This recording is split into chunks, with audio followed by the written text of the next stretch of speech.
ನೋಡಿ, ಇವತ್ತು ನಾನು ನಿಮ್ಗೆ ನೀವೇ ಸ್ವತಃ ಕಂಪ್ಲೀಟ್ ಸಿ ಪ್ರೋಗ್ರಾಮಿಂಗ್ ನ ಯಾವ ರೀತಿ ಬರಿಬಹುದು ಅನ್ನೋ ಒಂದು ಡೀಟೇಲ್ಸ್ ಅನ್ನ ಹೇಳ್ಕೊಡ್ತೀನಿ. ಅದನ್ನ ತಿಳ್ಕೊಳ್ಳೋದಕ್ಕಿಂತ ಮುಂಚೆ ಹಿಸ್ಟ್ರಿ ಆಫ್ ಪ್ರೋಗ್ರಾಮಿಂಗ್ ಏನು, ಮತ್ತೆ ಯಾವ ರೀತಿ ಪ್ರೋಗ್ರಾಮ್ ನ ಬರಿಬೇಕು, ಇದ್ರ ಒಂದು ಕೆಲವು ಡೀಟೇಲ್ಸ್ ಅನ್ನ ತಿಳ್ಕೊಂಡು ನಂತರ ಮುಂದಕ್ಕೆ ಹೋಗೋಣ. ಮೊದಲನೇದಾಗಿ ಲ್ಯಾಂಗ್ವೇಜ್ ಅಂತ ಅಂದ್ರೆ ಏನು? ಲ್ಯಾಂಗ್ವೇಜ್ ಅಂತ ಹೇಳಿದ್ರೆ it's A media of communication ಅಂತ ಹೇಳ್ತೀವಿ. ನಾವು ಒಬ್ರ ಜೊತೆ ಒಬ್ರು ಸಂಭಾಷಣೆಯನ್ನ ಮಾಡ್ಬೇಕಾದ್ರೆ ಸಂಪರ್ಕ ಮಾಧ್ಯಮವಾಗಿ ಲ್ಯಾಂಗ್ವೇಜ್ ನ ಯೂಸ್ ಮಾಡ್ತೀವಿ. ಹಾಗಾದ್ರೆ ಪ್ರೋಗ್ರಾಮಿಂಗ್ ಲ್ಯಾಂಗ್ವೇಜ್ ಅಂತ ಅಂದ್ರೆ ಏನು? ಪ್ರೋಗ್ರಾಮಿಂಗ್ ಲ್ಯಾಂಗ್ವೇಜ್ ಅಂದ್ರೆ, ಈಗ ಫಾರ್ ಎಕ್ಸಾಂಪಲ್ ಇಲ್ಲಿ ಒಂದು ಅಪ್ಲಿಕೇಶನ್ ಓಪನ್ ಮಾಡಿದೀನಿ ನಾನು, MS ವರ್ಡ್. ನೋಡಿ, ಇಲ್ಲಿ ಬರ್ತೀರಾ, ನೀವ್ ಅಂತ ಹೇಳ್ತೀರಾ. ನೀವ್ ಅಂದ್ರೆ ಹೊಸ ಫೈಲ್ ಕ್ರಿಯೇಟ್ ಆಗುತ್ತೆ. ಓಪನ್ ಅಂದ್ರೆ ಆಲ್ರೆಡಿ ಎಕ್ಸಿಸ್ಟಿಂಗ್ ಫೈಲ್ ಬರುತ್ತೆ. ಸೇವ್ ಅಂದ್ರೆ ಇನ್ಫಾರ್ಮೇಶನ್ ನ ಸೇವ್ ಮಾಡುತ್ತೆ. ನೀವು ಹೇಳಿದ ಹಾಗೆ ಇದು ನಿಮ್ಮ ಜೊತೆ ಇಂಟ್ರಾಕ್ಷನ್ ಮಾಡ್ಲಿಕ್ಕೆ ನಾವು ಪ್ರೋಗ್ರಾಮಿಂಗ್ ಲ್ಯಾಂಗ್ವೇಜ್ ಅಥವಾ ಸಾಫ್ಟ್ವೇರ್ ನ ಯೂಸ್ ಮಾಡ್ತೀವಿ. ಏನಕ್ಕೆ ಕಲಿಬೇಕು ನಾವು ಪ್ರೋಗ್ರಾಮಿಂಗ್ ಲ್ಯಾಂಗ್ವೇಜ್ ನ? ಪ್ರೋಗ್ರಾಮಿಂಗ್ ಲ್ಯಾಂಗ್ವೇಜ್ ನ ಕಲಿಯೋ ಉದ್ದೇಶ ಸಾಫ್ಟ್ವೇರ್ ನ ಡೆವಲಪ್ ಮಾಡ್ಲಿಕ್ಕೋಸ್ಕರ ಕಲಿತೀವಿ. ಸರಿ, ಹಾಗಾದ್ರೆ ನಾವು ಸಿ ಪ್ರೋಗ್ರಾಮಿಂಗ್ ಲ್ಯಾಂಗ್ವೇಜ್ ನ ಯಾಕೆ ಕಲಿಬೇಕು? ಸಿ ನ ನಾವು mother of all programming language ಅಂತ ಹೇಳ್ತೀವಿ. ಇದು C++ ಕಲೀಲಿಕ್ಕೆ, ಜಾವಾ ಕಲೀಲಿಕ್ಕೆ, ಮತ್ತೆ ಪೈಥನ್ ಯಾವುದೇ ಪ್ರೋಗ್ರಾಮಿಂಗ್ ಲ್ಯಾಂಗ್ವೇಜ್ ನ ನೀವು ಕಲಿಬೇಕು ಅಂತ ಹೇಳಿದ್ರೆ, ಸಿ ನೀವು ತುಂಬಾ ಚೆನ್ನಾಗಿ ಅರ್ಥ ಮಾಡ್ಕೊಂಡಿದ್ರೆ ಇನ್ನೆಲ್ಲಾ ಪ್ರೋಗ್ರಾಮಿಂಗ್ ಲ್ಯಾಂಗ್ವೇಜ್ ನ ಸುಲಭವಾಗಿ ನೀವು ಕಲಿಬಹುದು. ಹಾಗಾದ್ರೆ ಇದ್ರ ಹಿಸ್ಟ್ರಿ ಏನು ಅಂತ ನೋಡೋಣ. ನೋಡಿ, ಇದು ಡೆವಲಪ್ ಆಗಿದ್ದು 1972 ನಲ್ಲಿ AT&T ಬೆಲ್ ಲ್ಯಾಬ್ USA ನಲ್ಲಿ ಇದು ಡೆವಲಪ್ ಆಯಿತು. ಇದನ್ನ ಡೆವಲಪ್ ಮಾಡಿದವರು ಡೆನ್ನಿಸ್ ರಿಚಿ. 1972 ನಲ್ಲಿ ಇದು ಡೆವಲಪ್ ಮಾಡಿದ್ರು. ಮೊದಲೇ ಬಾರಿಗೆ ಇದನ್ನ ನಾವು BCPL ಅಂತ ಹೇಳ್ತಾ ಇದ್ವಿ. ಆದ ನಂತರದ ದಿನಗಳಲ್ಲಿ ಇದನ್ನ ಬಿ ಲ್ಯಾಂಗ್ವೇಜ್ ಅಂತ ಹೇಳಿ ಕರೆದ್ವಿ. 1980s ಅಲ್ಲಿ ಇದು ಸಿ ಪ್ರೋಗ್ರಾಮಿಂಗ್ ಲ್ಯಾಂಗ್ವೇಜ್ ಆಗಿ ಚೇಂಜ್ ಆಯ್ತು. ನೋಡಿ, ಸಿ ನ ನಾವು ಎವರ್ಗ್ರೀನ್ ಪ್ರೋಗ್ರಾಮಿಂಗ್ ಲ್ಯಾಂಗ್ವೇಜ್ ಅಂತ ಹೇಳ್ತೀವಿ. ಯಾಕೆ ಅಂತ ಹೇಳಿದ್ರೆ ಇದು ಡೆವಲಪ್ ಆಗಿದ್ದು 1972 ನಲ್ಲಿ. ಈಗಲೂ ಸಹ ನಾವು ಈ ಪ್ರೋಗ್ರಾಮಿಂಗ್ ಲ್ಯಾಂಗ್ವೇಜ್ ನ ಬಳಸ್ತಾ ಇದೀವಿ ಅಂತ ಹೇಳಿದ್ರೆ ನೀವೇ ಅರ್ಥ ಮಾಡ್ಕೋಬಹುದು ಈ ಪ್ರೋಗ್ರಾಮಿಂಗ್ ಲ್ಯಾಂಗ್ವೇಜ್ ಎಷ್ಟು ಸ್ಟ್ರಾಂಗ್ ಇದೆ ಅಂತ ಹೇಳಿ. ಈಗ ನಾವು ಪ್ರೋಗ್ರಾಮ್ ನ ಯಾವ ರೀತಿ ಬರಿಬೇಕು, ಇದರಲ್ಲಿರುವಂತಹ ಒಂದೊಂದು ಕಾನ್ಸೆಪ್ಟ್ ಕೂಡ ತಿಳ್ಕೊಳ್ತಾ ಹೋಗೋಣ. ನೋಡಿ, ಈ ಸಿಂಬಲ್ ನ ನಾವು ಹ್ಯಾಶ್ ಸಿಂಬಲ್ ಅಂತ ಹೇಳ್ತೀವಿ. ಹ್ಯಾಶ್ ಇನ್ಕ್ಲೂಡ್ ನ ಪ್ರೀ ಪ್ರೊಸೆಸರ್ ಡೈರೆಕ್ಟಿವ್ ಅಂತ ಕರಿತೀವಿ. stdio.h ನ standard input output dot header file ಅಂತ ಹೇಳ್ತೀವಿ. ನೀವು ಕೇಳ್ಬೋದು, ಏನಕ್ಕೋಸ್ಕರ ಬೇಕು ಈ ಲೈನ್ ನ? ನಾವ್ ಏನಕ್ಕೆ ಕಲಿಬೇಕು, ಏನಕ್ಕೆ ಬರಿಬೇಕು ಪ್ರೋಗ್ರಾಮ್ ಅಲ್ಲಿ ಅಂತ. ನೋಡಿ, ನೀವು ಯಾವುದೇ ಒಂದು ಪ್ರೋಗ್ರಾಮ್ ಮಾಡ್ತೀರಾ ಅಂತ ಹೇಳಿದ್ರು ಇನ್ಪುಟ್ ಮತ್ತೆ ಔಟ್ಪುಟ್ ಆಪರೇಷನ್ ಮಾಡ್ತೀರಾ. ಇನ್ಪುಟ್ ಮತ್ತೆ ಔಟ್ಪುಟ್ ಆಪರೇಷನ್ ಮಾಡ್ಲಿಕ್ಕೆ ನೀವು ಸ್ಕ್ಯಾನ್ಎಫ್ ಮತ್ತೆ ಪ್ರಿಂಟ್ಎಫ್ ಸ್ಟೇಟ್ಮೆಂಟ್ ನ ಯೂಸ್ ಮಾಡ್ತೀರಾ. ಈ ಎರಡೂ ಫಂಕ್ಷನ್ ಗಳು ವರ್ಕ್ ಆಗ್ಬೇಕು ಅಂತ ಹೇಳಿದ್ರೆ ನಾವು ಈ ಒಂದು ಹೆಡರ್ ಫೈಲ್ ನ ಬಳಸ್ತೀವಿ. ಯಾಕೆ ಅಂತಂದ್ರೆ ಈ ಹೆಡರ್ ಫೈಲ್ ಅಲ್ಲಿ ಈ ಫಂಕ್ಷನ್ಸ್ ವರ್ಕ್ ಆಗ್ಲಿಕ್ಕೆ ಏನೆಲ್ಲಾ ಇನ್ಫಾರ್ಮೇಶನ್ ಬೇಕು ಅದನ್ನ ಬರ್ದಿರ್ತಾರೆ. ನಾನು ತುಂಬಾ ಡೀಟೇಲ್ ಆಗಿ ಹೋಗೋದಿಲ್ಲ, ವೆರಿ ಫಸ್ಟ್ ಕ್ಲಾಸ್ ಅಲ್ಲಿ ನಿಮಗೆ ಕನ್ಫ್ಯೂಷನ್ ಆಗುತ್ತೆ. ಸರಳವಾಗಿ ಹೇಳೋದಕ್ಕೆ ನಾನು ಪ್ರಯತ್ನ ಪಡ್ತೀನಿ. ನೆಕ್ಸ್ಟ್ ಸ್ಟೇಟ್ಮೆಂಟ್ ಬಂದು ವಾಯ್ಡ್ ಮೇನ್ ಅಂತ ಹೇಳ್ತೀವಿ. ವಾಯ್ಡ್ ಮೇನ್ ಅನ್ನ ನಾವು ಫಂಕ್ಷನ್ ಅಂತ ಹೇಳ್ತೀವಿ. Void main is a function which indicates start point of the program. ನನ್ನ ಪ್ರೋಗ್ರಾಮ್ ಇಲ್ಲಿಂದನೇ ಸ್ಟಾರ್ಟ್ ಆಗ್ಬೇಕು ಅಂತ ಇದು ಇಂಡಿಕೇಶನ್ ಮಾಡುತ್ತೆ. ನೀವು ಕೇಳ್ಬೋದು, ನೀವು ಬರ್ದಿರದೆ ಬಿಗಿನಿಂಗ್ ಅಲ್ವಾ, ಇಲ್ಲಿಂದಲ್ದೆ ಇನ್ನೆಲ್ಲಿಂದ ಇದು ಎಕ್ಸಿಕ್ಯೂಟ್ ಆಗ್ಲಿಕ್ಕೆ ಸಾಧ್ಯ ಅಂತ. ನೋಡಿ, ಕೆಲವೊಂದು ಪ್ರೋಗ್ರಾಮ್ಗಳು ನಾವು ಮೇನ್ಗಿನ್ನ ಮುಂಚೆ ಕೆಲವು ಫಂಕ್ಷನ್ಸ್ ಗಳನ್ನ ಬರೀತೀವಿ. ನೀವು ಫಂಕ್ಷನ್ಸ್ ಏನೇ ಬರೆದ್ರು ಕೂಡ ಎಕ್ಸಿಕ್ಯೂಷನ್ ಇಲ್ಲಿಂದನೇ ಪ್ರಾರಂಭ ಆಗಿ ಆ ನಂತರ ಫಂಕ್ಷನ್ಗೆ ಅದು ಪಾಸ್ ಆಗುತ್ತೆ. ಹಾಗಾಗಿ ಹೇಳೋದು ವಾಯ್ಡ್ ಮೇನ್ ಅನ್ನೋದು, ಈಗ ನಮ್ಮ ಮನೆಯಲ್ಲಿ ಮೇನ್ ಡೋರ್ ಇರುತ್ತಲ್ವಾ, ಮೇನ್ ಡೋರ್ ಅಲ್ಲಿ ಎಂಟರ್ ಆದ ನಂತರ ನಾವು ಎಲ್ಲೆಲ್ಲಿ ಬೇಕು ಅಲ್ಲಿ ಹೋಗ್ತೀವಿ ಮನೆ ಒಳಗಡೆ. ಅದೇ ರೀತಿ ವಾಯ್ಡ್ ಮೇನ್ ಅನ್ನೋದು entry point of the program ಅಂತ ನಾವು ಹೇಳಬಹುದು. ನೋಡಿ, ಪ್ರತಿಯೊಂದು ಪ್ರೋಗ್ರಾಮ್ ಅಲ್ಲೂ ಕೂಡ ಓಪನಿಂಗ್ ಮತ್ತೆ ಕ್ಲೋಸಿಂಗ್ ಕರ್ಲಿ ಬ್ರಾಕೆಟ್ ಹಾಕ್ತೀವಿ. ಪ್ರೋಗ್ರಾಮ್ ಬರೆಯುವಾಗ ಕೆಲವು ರೂಲ್ಸ್ ಅಂಡ್ ರೆಗ್ಯುಲೇಷನ್ಸ್ ಇದೆ. ಪ್ರೋಗ್ರಾಮ್ ನ ನಾವು ಹೀಗೆ ಬರಿಬೇಕು. ಆ ಒಂದು ಸಿಂಪಲ್ ರೂಲ್ ಅನ್ನ ನೀವು ಅರ್ಥ ಮಾಡ್ಕೊಂಡ್ಬಿಟ್ರೆ ನಿಮ್ಗೆ ಯಾವ ಪ್ರೋಗ್ರಾಮ್ ಬರೆಯೋದು ಕಷ್ಟ ಆಗೋದಿಲ್ಲ. ಏನದು? ನೋಡಿ, ಪ್ರತಿಯೊಂದು ಸ್ಟೇಟ್ಮೆಂಟ್ ಸೆಮಿಕೋಲನ್ ಇಂದ ಎಂಡ್ ಆಗಿರುತ್ತೆ. ಆದರೆ ಲೂಪಿಂಗ್ ಹಾಗೆ ಕಂಡೀಷನ್ಸ್ ಗಳನ್ನ ಬರೆಯುವಾಗ ನಾವು ಸೆಮಿಕೋಲನ್ ನ ಹಾಕೋದಿಲ್ಲ. ನೆಕ್ಸ್ಟ್ ನಾವೇನ್ ಮಾಡೋಣ, ಇಲ್ಲಿ ಡೇಟಾ ಟೈಪ್ ಅಂದ್ರೆ ಏನು ಅಂತ ತಿಳ್ಕೊಳ್ಳೋಣ. ನೋಡಿ, ನಾವು ಈ ಪ್ರೋಗ್ರಾಮ್ ನಲ್ಲಿ ಬಂದು int a = 2 B is equal to 3 C ಅಂತ ಹೇಳಿ ಕೊಟ್ಟಿದೀವಿ. ಇಂಟ್ ಅನ್ನೋದನ್ನ ನಾವು ಡೇಟಾ ಟೈಪ್ ಅಂತ ಹೇಳ್ತೀವಿ. ಡೇಟಾ ಟೈಪ್ ಅಂದ್ರೆ ಏನು, ಇದನ್ನ ಏನಕ್ಕೋಸ್ಕರ ಬರಿಬೇಕು ನೋಡಿ. ನಮ್ಮ ಪ್ರೋಗ್ರಾಮ್ ಅಲ್ಲಿ ನಾವು ಹಲವಾರು ರೀತಿಯಾದಂತಹ ವ್ಯಾಲ್ಯೂಸ್ ಗಳನ್ನ ಬಳಸ್ತೀವಿ. ಈಗ ನಾವು ಹೋಲ್ ನಂಬರ್ಸ್ ಏನಾದ್ರೂ ಯೂಸ್ ಮಾಡಿದ್ರೆ ಡೇಟಾ ಟೈಪ್ ಇಂಟ್ ಅಂತ ಹೇಳ್ತೀವಿ. ಒಂದು ವೇಳೆ ನಾವು ಫ್ರಾಕ್ಷನಲ್ ಪಾರ್ಟ್ ಇರುವಂತಹ ವ್ಯಾಲ್ಯೂಸ್ ನ ಯೂಸ್ ಮಾಡಿದ್ರೆ, ಫಾರ್ ಎಕ್ಸಾಂಪಲ್ 12.78, 0.98, 56.987 ಈ ರೀತಿಯಾದಂತಹ ವ್ಯಾಲ್ಯೂಸ್ ನ ಯೂಸ್ ಮಾಡ್ತೀರಾ ಅಂತ ಹೇಳಿದ್ರೆ ಫ್ಲೋಟ್ ಅಂತ ಡೇಟಾ ಟೈಪ್ ಆಗ್ತದೆ. ಯಾವುದೇ ಕ್ಯಾರೆಕ್ಟರ್ ಸಿಂಗಲ್ ಕೋಟ್ ಇಂದ ಎನ್ಕ್ಲೋಸ್ಡ್ ಆಗಿದ್ರೆ ಅದನ್ನ ನಾವು ಕ್ಯಾರ್ ಅಂತ ಹೇಳ್ತೀವಿ. ನೋಡಿ, ಇಂಟೀಜರ್ದು ಲಿಮಿಟೇಷನ್ ಇದೆ, 2 bytes 4 bytes ಇಷ್ಟನ್ನ ಮಾತ್ರ ಬಳಸಬೇಕು ಅಂತ. ತುಂಬಾ ಲಾಂಗ್ ವ್ಯಾಲ್ಯೂಸ್ ನೀವು ಯೂಸ್ ಮಾಡ್ತೀರಾ ಅಂತ ಹೇಳಿದ್ರೆ ಅಲ್ಲಿ ಲಾಂಗ್ ಡೇಟಾ ಟೈಪ್ ಯೂಸ್ ಮಾಡ್ತೀವಿ. ಹಾಗೆ ಫ್ಲೋಟ್ ಅಲ್ಲೂ ಕೂಡ, ಫ್ಲೋಟ್ ಅಂದ್ರೆ 4 bytes ನ ಮಾತ್ರ ಇದು ಆಕ್ಯುಪೈ ಮಾಡ್ಕೊಳ್ಳುತ್ತೆ. ಇದಕ್ಕಿಂತ ಹೆಚ್ಚಿಗೆ ವ್ಯಾಲ್ಯೂನ ನೀವು ಸ್ಟೋರ್ ಮಾಡಬೇಕು ಅಂತ ಹೇಳಿದಾಗ ಡಬಲ್ ಡೇಟಾ ಟೈಪ್ ಅನ್ನ ನಾವು ಯೂಸ್ ಮಾಡ್ತೀವಿ. ನಾವು ಬಳಸೋ ವ್ಯಾಲ್ಯೂ ಮೇಲೆ ಡೇಟಾ ಟೈಪ್ ಡಿಪೆಂಡ್ ಆಗಿರುತ್ತೆ. ನೋಡಿ, ಇಲ್ಲಿ ನಾವೇನ್ ಮಾಡಿದೀವಿ, 2 ಮತ್ತೆ 3 ಅನ್ನ ಬಳಸಿದ್ವಿ. ಇದು ಇಂಟೀಜರ್ ವ್ಯಾಲ್ಯೂ ಆಗಿದೆ, ಹೋಲ್ ನಂಬರ್ ಆಗಿದೆ, ಹಾಗಾಗಿ ಇಂಟ್ ಅಂತ ಕೊಟ್ವಿ.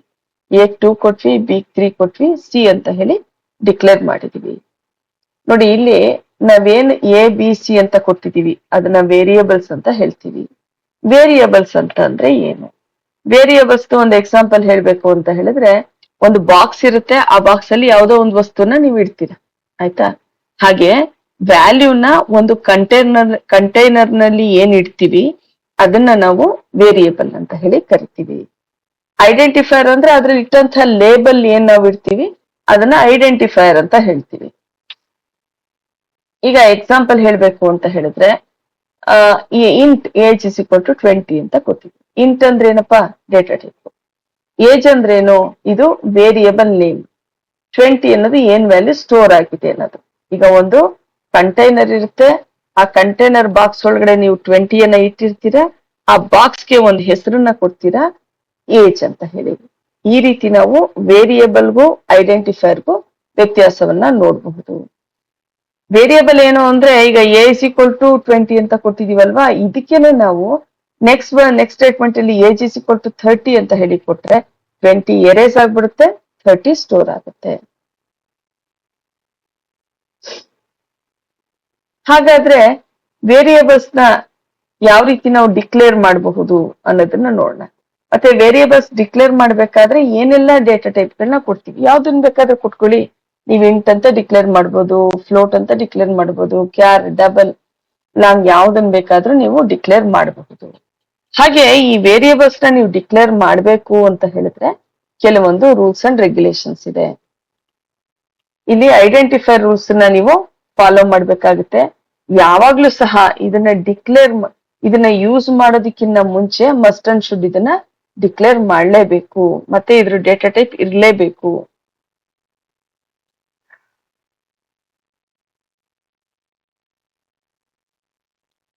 ಇಷ್ಟೇ ಹೇಳ್ಬೋದು. ವೇರಿಯೇಬಲ್ ಅಂದ್ರೆ name plus memory location plus value ಅಂತ. ಏನಕ್ಕೆ ಯೂಸ್ ಮಾಡ್ತೀವಿ? ಡೇಟಾನ ಸ್ಟೋರ್ ಮಾಡ್ತೀವಿ ಮತ್ತೆ ಮ್ಯಾನಿಪುಲೇಟ್ ಮಾಡ್ತೀವಿ. ವ್ಯಾಲ್ಯೂ ಇದು during the execution time change ಆಗ್ತಾ ಇರುತ್ತೆ.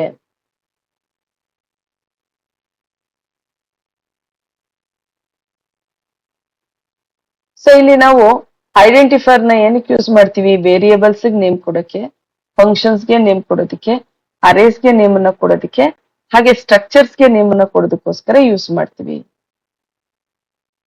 ನೋಡಿ, ರೂಲ್ಸ್ ತುಂಬಾ ಇಂಪಾರ್ಟೆಂಟ್. ರೂಲ್ಸ್ ನೀವು ಸರಿ ತಿಳ್ಕೊಳ್ಳಿಲ್ಲ ಅಂದ್ರೆ ಪ್ರೋಗ್ರಾಮ್ ಅಲ್ಲಿ ತುಂಬಾ ತಪ್ಪುಗಳನ್ನ ಮಾಡ್ತಾ ಇರ್ತೀರಾ. ಫಸ್ಟ್ ರೂಲ್ ಏನು ಅಂತ ಹೇಳಿದ್ರೆ, must start with a letter or underscore. ಯಾವಾಗ್ಲೂ ಸಹ ಇಲ್ಲ ಲೆಟರ್ ಸ್ಟಾರ್ಟ್ ಆಗಿರ್ಬೇಕು, ಇಲ್ಲ ಅಂಡರ್ಸ್ಕೋರ್ ಅಲ್ಲಿ ಸ್ಟಾರ್ಟ್ ಆಗಿರ್ಬೇಕು. ನೋಡಿ, ಫಾರ್ ಎಕ್ಸಾಂಪಲ್ ವ್ಯಾಲಿಡ್ ಅನ್ನೋದು, ಟೋಟಲ್ ಅನ್ನೋದು ಇದು ಸರಿ ಇದೆ, ಅಂಡರ್ಸ್ಕೋರ್ ಕೌಂಟ್ ಅನ್ನೋದು ಕೂಡ ಸರಿ ಇದೆ. 1 ವ್ಯಾಲ್ಯೂ ಅಂತ ಕೊಟ್ರೆ ಇದು ಇನ್ವ್ಯಾಲಿಡ್ ಆಗುತ್ತೆ. ರೀಸನ್ ಏನು ಅಂತ ಹೇಳಿದ್ರೆ, ಐಡೆಂಟಿಫೈರ್ ನೇಮ್ ಯಾವಾಗ್ಲೂ ಸಹ ನಂಬರ್ ಇಂದ ಸ್ಟಾರ್ಟ್ ಆಗಬಾರ್ದು.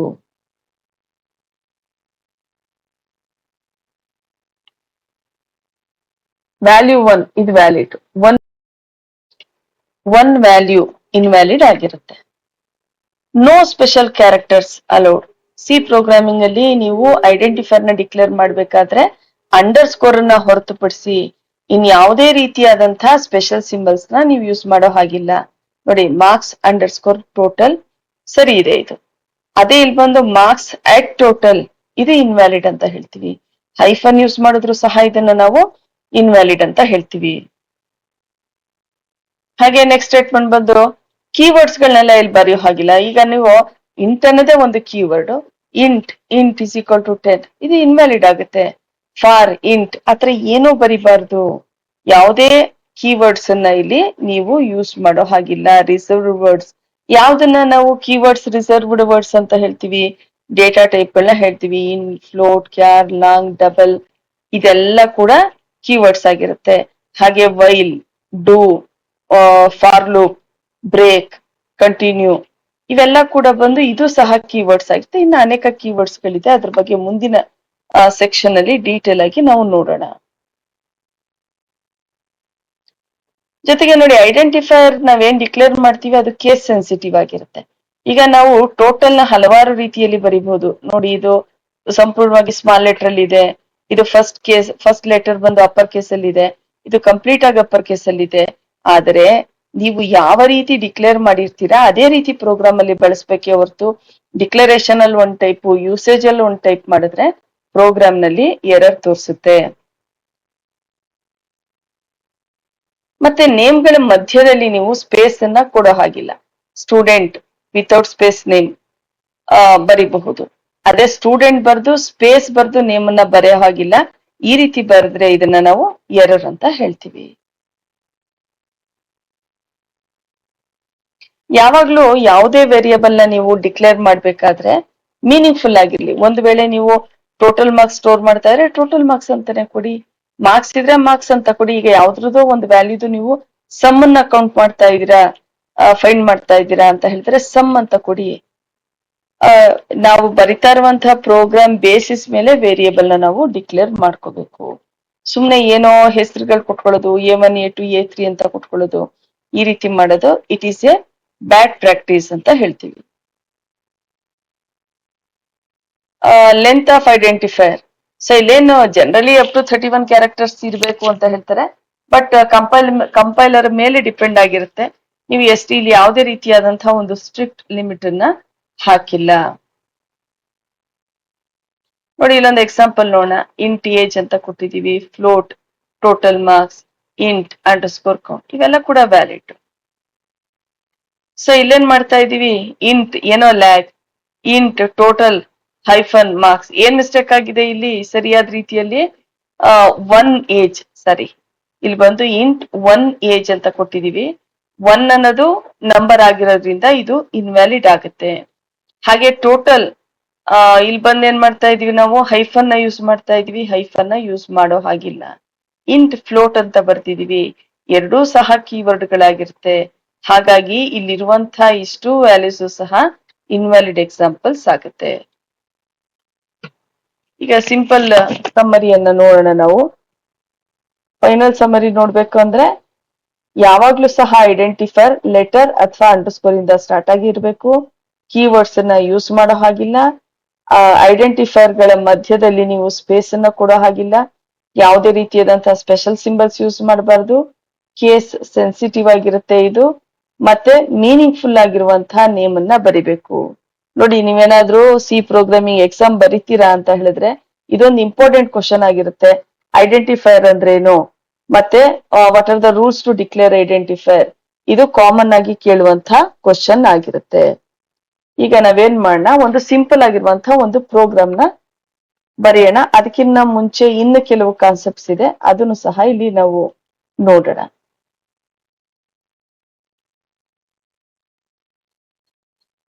ಐಡೆಂಟಿಫೈರ್ ಅಂದ್ರೆ ಏನು ಅಂತ ತಿಳ್ಕೊಂಡ್ವಿ. ವೇರಿಯೇಬಲ್ಸ್ ಅಂದ್ರೆ ಏನು ಅಂತ ತಿಳ್ಕೊಂಡ್ವಿ. ಕಾನ್ಸ್ಟೆಂಟ್ ಅಂತಂದ್ರೆ ಏನು? ಕಾನ್ಸ್ಟೆಂಟ್ ಅಂದ್ರೆ it doesn't changes it's value, is called as A constant. Next ಏನ್ ಮಾಡ್ತಾ ಇದೀವಿ, ಇಲ್ಲಿ ಟೂ ವ್ಯಾಲ್ಯೂಸ್ ಅನ್ನ ಆಡ್ ಮಾಡಿ ರಿಸಲ್ಟ್ ನ ಸಿ ಅಲ್ಲಿ ಸ್ಟೋರ್ ಮಾಡ್ತಾ ಇದೀವಿ. ನೋಡಿ, ಇಲ್ಲಿ ತೋರಿಸಿರುವಂತಹ ಪ್ರೋಗ್ರಾಮ್ ನ ಉದ್ದೇಶ ಏನು ಅಂದ್ರೆ ಎ ಮತ್ತೆ ಬಿ ಗೆ ವ್ಯಾಲ್ಯೂನ ಇನ್ಶಿಯಲೈಸ್ ಮಾಡ್ತಾ ಇದೀವಿ. ಮತ್ತೆ ಆ ವ್ಯಾಲ್ಯೂನ ಆಡ್ ಮಾಡಿ ರಿಸಲ್ಟ್ ಅನ್ನ ಸ್ಟೋರ್ ಮಾಡ್ತಾ ಇದೀವಿ. ಇಲ್ಲಿ ಬಂದು ಪ್ರಿಂಟ್ ಪರ್ಸೆಂಟ್. ನೋಡಿ, ಇನ್ನೊಂದೇನು ಅಂತ ಹೇಳಿದ್ರೆ, ಈ ರೀತಿ ನೀವು ವ್ಯಾಲ್ಯೂಸ್ ಅನ್ನ ಆಡ್ ಮಾಡ್ಬೇಕಾದ್ರೆ ಸಾಮಾನ್ಯವಾಗಿ ನಾವು ಮ್ಯಾಥ್ಸ್ ಅಲ್ಲಿ ಬರಿಬೇಕಾದ್ರೆ ಏನಂತ ಮಾಡ್ತೀವಿ, A plus B is equal to C ಅಂತ ಬರ್ತೀವಿ. ಸಿ ನ ಯಾವಾಗ್ಲೂ ರೈಟ್ ಸೈಡ್ ಅಲ್ಲಿ ಬರಿತಾ ಹೋಗ್ತೀವಿ. ಆದ್ರೆ ಇಲ್ಲಿ ಹಾಗಲ್ಲ, ಸಿ ನ ಲೆಫ್ಟ್ ಅಲ್ಲಿ ಬರಿತೀವಿ, ಎಕ್ಸ್ಪ್ರೆಷನ್ ನ ರೈಟ್ ಅಲ್ಲಿ ಬರಿತೀವಿ. ರೀಸನ್ ಏನು ಅಂತ ಹೇಳಿದ್ರೆ ನಾವೇನಿಲ್ಲಿ ಈಕ್ವಲ್ ಸೈನ್ ಅನ್ನ ಯೂಸ್ ಮಾಡ್ತೀವಿ, ಈಕ್ವಲ್ ಸೈನ್ ಯಾವಾಗ್ಲೂ ವ್ಯಾಲ್ಯೂನ ರೈಟ್ ಟು ಲೆಫ್ಟ್ ಅಸೈನ್ ಮಾಡುತ್ತೆ. ಹಾಗಾಗಿ ಲೆಫ್ಟ್ ಅಲ್ಲಿ ಯಾವಾಗ್ಲೂ ವೇರಿಯೇಬಲ್ ಇರುತ್ತೆ, ರೈಟ್ ಅಲ್ಲಿ ಎಕ್ಸ್ಪ್ರೆಷನ್ ನ ಬರಿತೀವಿ. ನಾವು ಮ್ಯಾಥ್ಸ್ ಅಲ್ಲಿ ಬರೆಯೋ ಹಾಗೆ ಯಥಾವತ್ತಾಗಿ ಇಲ್ಲಿ ಬರೆಯೋ ಹಾಗಿಲ್ಲ. ನೆಕ್ಸ್ಟ್ ಪ್ರಿಂಟರ್ ಸ್ಟೇಟ್ಮೆಂಟ್ ನ ಯೂಸ್ ಮಾಡ್ತಾ ಇದೀವಿ. ಪ್ರಿಂಟರ್ ಸ್ಟೇಟ್ಮೆಂಟ್ ಏನಕ್ಕೆ ಬೇಕು? ನೀವು ಯಾವ್ದಾದ್ರು ವ್ಯಾಲ್ಯೂನ ಸ್ಕ್ರೀನ್ ಅಲ್ಲಿ ಡಿಸ್ಪ್ಲೇ ಮಾಡಬೇಕು ಅಂತ ಹೇಳಿದಾಗ ಪ್ರಿಂಟರ್ ಸ್ಟೇಟ್ಮೆಂಟ್ ನ ಯೂಸ್ ಮಾಡ್ತೀವಿ. ಯಾವ ರೀತಿ ಬಳಸ್ಬೇಕಿದು ನೋಡಿ. ಇಲ್ಲಿ ಸಿ ಡೇಟಾ ಟೈಪ್ ಏನು ಅಂತ ಫಸ್ಟ್ ನೋಡ್ಕೊಳ್ಳಿ. ಸಿ ಡೇಟಾ ಟೈಪ್ ಏನ್ ಕೊಟ್ಟಿದೀವಿ? ಇಂಟಿಜರ್ ಕೊಟ್ಟಿದೀವಿ. ಇಂಟಿಜರ್ ಆದ್ರೆ ಯಾವ ಫಾರ್ಮೆಟ್ ಸ್ಟ್ರಿಂಗ್ ಅನ್ನ ನಾವು ಬಳಸ್ಬೇಕು ನೋಡಿ. ಇಂಟಿಜರ್ ಆದ್ರೆ %d ಬಳಸಿ, ಫ್ಲೋಟ್ ಆದ್ರೆ %f ಬಳಸಿ, ಕ್ಯಾರ್ ಆದ್ರೆ %c ಬಳಸಿ, ಲಾಂಗ್ ಆದ್ರೆ %ld ಅಂತ ಬರ್ಸಿ, ಹಾಗೆ ಡಬಲ್ ಆದ್ರೆ %lf ಅಂತ ಯೂಸ್ ಮಾಡಿ. ನಾವು ಯಾವ ಡೇಟಾ ಟೈಪ್ ಅನ್ನ ಬಳಸ್ತೀವಿ ಅದಕ್ಕೆ ತಕ್ಕ ಹಾಗೆ ನಾವಿಲ್ಲಿ ಕಂಟ್ರೋಲ್ ಸ್ಟ್ರಿಂಗ್ ಅನ್ನ ಬರಿಬೇಕು. ಹಾಗೆ number of control string, number of variable ಎರಡು ಸೇಮ್ ಇರಬೇಕು. ನೋಡಿ ಇಲ್ಲಿ ಒಂದೇ ವ್ಯಾಲ್ಯೂ ನಾನು ಡಿಸ್ಪ್ಲೇ ಮಾಡ್ತಾ ಇರೋದು %d ಅಂತ ಹಾಕ್ತೆ. ಒಂದು ವೇಳೆ ನೀವು ಎ ಬಿ ಸಿ 3 ವ್ಯಾಲ್ಯೂನು ಡಿಸ್ಪ್ಲೇ ಮಾಡೋ ಹಾಗಿದ್ರೆ %d, %d, %d 3 %d ಅನ್ನ ಕೊಡಬಹುದು. ಈಗ ಈ ಪ್ರೋಗ್ರಾಮ್ ಯಾವ ರೀತಿ ಬರೆಯೋದು ಅಂತ ನಿಮ್ಗೊಂದು ಐಡಿಯಾ ಸಿಕ್ತು. ನಾವೇನ್ ಮಾಡೋಣ, ಒಂದು ಸಿಂಪಲ್ ಎಕ್ಸಾಂಪಲ್ ನ ತಗೊಂಡು ಪ್ರೋಗ್ರಾಮ್ ನ ರನ್ ಮಾಡಿ ನೋಡೋಣ. ಸೊ ನಾನಿಲ್ಲಿ ಟರ್ಬೋ ಸಿ ಅನ್ನ ಯೂಸ್ ಮಾಡ್ತಾ ಇದ್ದೀನಿ. ಹಲವಾರು ಎಡಿಟರ್ ಗಳಿದೆ, ನೀವು ಯಾವ ಎಡಿಟರ್ ಬೇಕಾದ್ರೂ ಯೂಸ್ ಮಾಡಿ.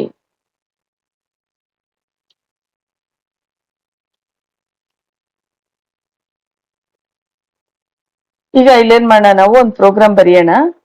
ನನ್ನ ಪ್ರೋಗ್ರಾಮ್ ಕಾನ್ಸೆಪ್ಟ್ ಏನು ಅಂತ ಹೇಳಿದ್ರೆ find area of circle. Area of circle formula ಏನ್ ಬರುತ್ತೆ? Area of circle is equal to πr².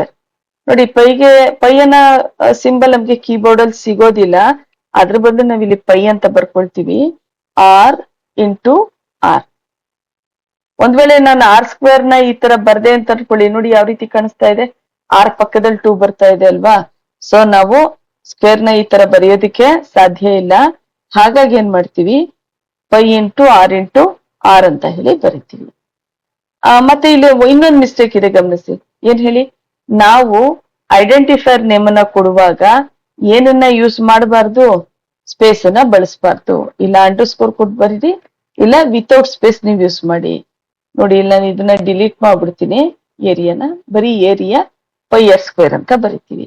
ನೀವು ಗಮನಿಸಬಹುದು ಏನಕ್ಕೆ ನಾನು /* ಹಾಕ್ತೆ ಅಂದ್ರೆ ಇದನ್ನ ಕಮೆಂಟ್ ಸ್ಟೇಟ್ಮೆಂಟ್ ಅಂತ ಹೇಳ್ತೀವಿ. ಇದು ಮಲ್ಟಿಲೈನ್ ಕಮೆಂಟ್. ಈ ರೀತಿ ಬರೆದು ನೀವು ಮತ್ತೆ ಇಲ್ಲಿ ಕೊನೆಯಲ್ಲಿ ಬಂದು */ ಹಾಕ್ಬೋದು. ಬಟ್ ಇದು ಒಂದೇ ಒಂದ್ ಲೈನ್ ಇರೋದ್ರಿಂದ ನಾನು ಇನ್ನೊಂದು ಕಮೆಂಟ್ ಲೈನ್ ಯೂಸ್ ಮಾಡ್ತೀನಿ. // ಅನ್ನ ಹಾಕಿದ್ರೆ ಕಮೆಂಟ್ ಸ್ಟೇಟ್ಮೆಂಟ್ ಅಂತ ಹೇಳ್ತೀವಿ. ಕಮೆಂಟ್ ಸ್ಟೇಟ್ಮೆಂಟ್ ನ ಬರೆಯೋ ಉದ್ದೇಶ ಪ್ರೋಗ್ರಾಮರ್ಗೆ ಚೆನ್ನಾಗಿ ಇದು ಅರ್ಥ ಆಗ್ಲಿ ಅಂತಾನೆ ಹೊರತು ಇದು ಪ್ರೋಗ್ರಾಮ್ ಅಲ್ಲ, ಇದು ಒಂದು ಕ್ಲಾರಿಫಿಕೇಶನ್ಗೋಸ್ಕರ ಇರೋದು. ಇಲ್ಲಿ ಏನ್ ಬೇಕಾದ್ರೂ ಬರ್ಕೊಳ್ಳಿ, program to find area of circle.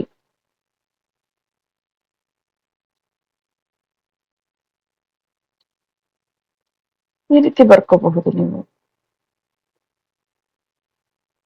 Okay, ಸರಿ, ಪ್ರೋಗ್ರಾಮ್ ಪ್ರಾರಂಭ ಮಾಡೋಣ. ನಾನೇನಂತ ಹೇಳಿದ್ರೆ ಯಾವಾಗ್ಲೂ ಕೂಡ ಹ್ಯಾಶ್ ಸಿಂಬಲ್ ಇಂದ ಸ್ಟಾರ್ಟ್ ಆಗುತ್ತೆ ಅಂತ ಹೇಳಿದೆ. #include stdio.h ಅಂತ ಬರ್ತೀವಿ.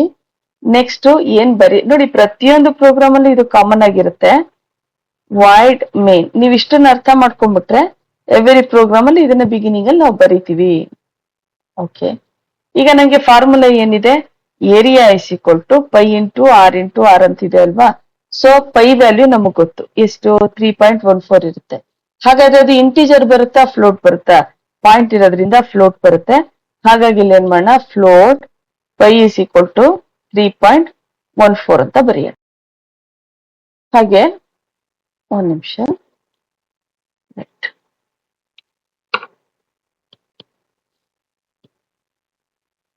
ನೋಡಿ ಇಲ್ಲಿ ಏನ್ ಡಿಕ್ಲೇರ್ ಮಾಡ್ಕೊಂಡ್ವಿ ನಾವು? ಫ್ಲೋಟ್ ನ ಡಿಕ್ಲೇರ್ ಮಾಡ್ಕೊಂಡ್ವಿ 3.14 ಅಂತ ಹೇಳಿ. ನೆಕ್ಸ್ಟ್ ಏನ್ ಮಾಡೋಣ, ಆರ್ ಅನ್ನ ಡಿಕ್ಲೇರ್ ಮಾಡ್ಕೊಳ್ಳೋಣ. ಆರ್ಗೆ ನಾವ್ ಏನ್ ಬೇಕಾದ್ರೂ ವ್ಯಾಲ್ಯೂ ಅಸ್ಯೂಮ್ ಮಾಡ್ಕೊಳ್ಳೋಣ. ಫಾರ್ ಎಕ್ಸಾಂಪಲ್ ನಾನು ಆರ್ ವ್ಯಾಲ್ಯೂ 2 ಅಂತ ಅಸ್ಯೂಮ್ ಮಾಡ್ಕೋತೀನಿ. Int r is equal to 2 ಅಂತ ಹೇಳಿ ಕೊಟ್ಟೆ. ಆರ್ ಅಂದ್ರೆ ರೇಡಿಯಸ್ ಅಂತ ಹೇಳಿ. ಈಗ ನಮ್ಗೆ ಆರ್ ವ್ಯಾಲ್ಯೂ ಗೊತ್ತಿದೆ, ಪೈ ವ್ಯಾಲ್ಯೂ ಗೊತ್ತಿದೆ. ನೆಕ್ಸ್ಟ್ ಸ್ಟೆಪ್ ಏನ್ ಮಾಡ್ಬೇಕು, ಫಾರ್ಮುಲಾನ ಹಾಕಿ. ಇಲ್ಲಿ ಬಂದು area is equal to pi into r into r, ಒಂದು ಫಾರ್ಮುಲಾನ ಹಾಕಿದ್ವಿ. ಫಾರ್ಮುಲಾ ಹಾಕಿದ ನಂತರ ಏನ್ ಮಾಡ್ಬೇಕು, ನೆಕ್ಸ್ಟ್ ಅದನ್ನ ಡಿಸ್ಪ್ಲೇ ಮಾಡ್ಬೇಕು. ಡಿಸ್ಪ್ಲೇ ಮಾಡಕ್ ಏನ್ ಯೂಸ್ ಮಾಡ್ತೀರಾ, ಪ್ರಿಂಟ್ ಪರ್ಸೆಂಟೇಜ್ ಡಿ. ನೋಡಿ ರಿಸಲ್ಟ್ ಯಾವ್ದ್ರಲ್ಲಿದೆ, ನಾವು ಏರಿಯಾನ ಯೂಸ್ ಮಾಡಿದೀವಲ್ವಾ, ಏರಿಯಾ ಯೂಸ್ ಮಾಡಿರೋದ್ರಿಂದ ಇದಿಷ್ಟು ಇವ್ಯಾಲ್ಯೂಟ್ ಆದ್ರೆ ರಿಸಲ್ಟ್ ಫ್ಲೋಟ್ ಅಂತಾನೆ ಬರುತ್ತೆ. ಸೊ ಹಾಗಾಗಿ ನಾವ್ ಇದನ್ನ ಡಿಕ್ಲೇರ್ ಮಾಡ್ಕೋಬೇಕು ಏರಿಯಾನ. ಈಗ ಏನ್ ಮಾಡೋಣ, ನಾವು ಪರ್ಸೆಂಟೇಜ್ ಎಫ್ ನ ಬಳಸೋಣ.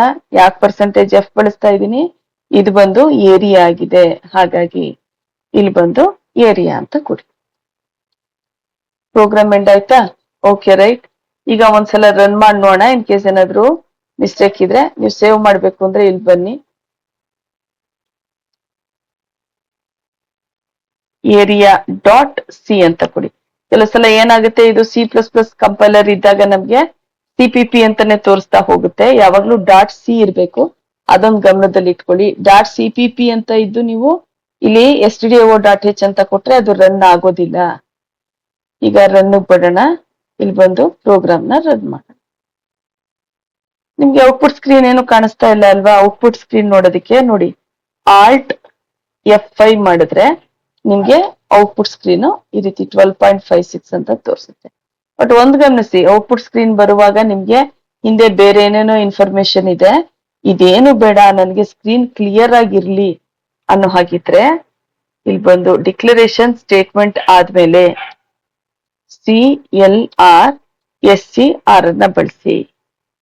ನೋಡಿ ಇದನ್ನ ಬಳಸಿದಾಗ ನೀವು ಇನ್ನೊಂದು ಹೆಡರ್ ಫೈಲ್ ನ ಯೂಸ್ ಮಾಡ್ಬೇಕಾಗತ್ತೆ, ಹ್ಯಾಶ್ ಇನ್ಕ್ಲೂಡ್ conio.h. ಕೆಲವು ಸಲ ಏನಾಗುತ್ತೆ, ಟರ್ಬೋ ಸಿಗಳಲ್ಲಿ ಇದು conio.h ಹಾಕ್ಲಿಲ್ಲ ಆದ್ರೂ ಕೆಲವು ಕಂಪೈಲರ್ ಗಳು ಇದು ತಗೊಳುತ್ತೆ, ಬಟ್ ಕೆಲವು ಕಂಪೈಲರ್ ಇದನ್ನ ಸ್ಟ್ರಿಕ್ಟ್ ಆಗಿ ಹಾಕ್ಲೇಬೇಕು ಅಂತ ಹೇಳುತ್ತೆ. ಓಕೆ, ಈಗ ಮತ್ತೆ ರನ್ ಮಾಡೋಣ. Alt F9 ಅಥವಾ ಈ ತರನಾದ್ರೂ ಮಾಡಿ. Alt F9 ಇಲ್ಲ ಅಂದ್ರೆ ಕೆಲವು ಲ್ಯಾಪ್ಟಾಪ್ ಗಳಲ್ಲಿ ಮಾಡುವಾಗ ಅದು ವರ್ಕ್ ಆಗೋದಿಲ್ಲ ಸರಿಯಾಗಿ.